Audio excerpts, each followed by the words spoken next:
السلام علیکم ورحمۃ اللہ وبرکاتہ۔ سوال یہ ہے کہ جس انسان نے داڑھی منڈوائی ہو، کیا اس کے پیچھے نماز پڑھنا جائز ہے؟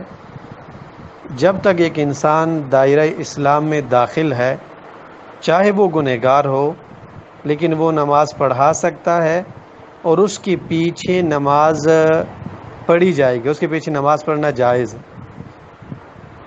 جیسے گناہ کبیرہ لے لیں، گناہ کبیرہ کا ارتکاب کرنے والے انسان کے پیچھے نماز پڑھنا جائز ہے۔ داڑھی منڈوانا، شراب پینا، چغل خوری، غیبت، یہ ساری چیزیں جو ہے گناہ کبیرہ ہے۔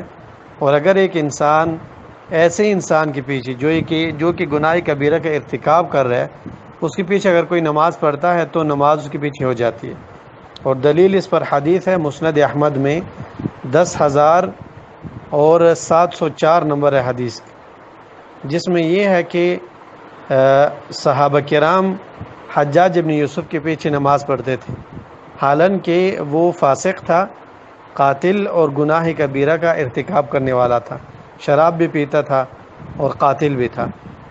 اور دلیل اس پر حدیث ہے کہ رسول اللہ صلی اللہ علیہ وسلم نے فرمایا کہ یصلون بکم، آخر زمانے میں کچھ ایسے امام آئیں گے جو کہ حد سے زیادہ گنہگار ہوں گے، اگر انہوں نے صحیح نماز پڑھی فلکم ولہم، تو وہ نماز آپ کی بھی قبول ہوگی اور ان کی بھی، آپ کا بھی فائدہ اور ان کا بھی۔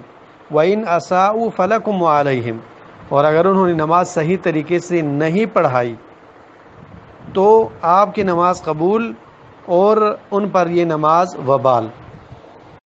السلام علیکم ورحمۃ اللہ وبرکاتہ۔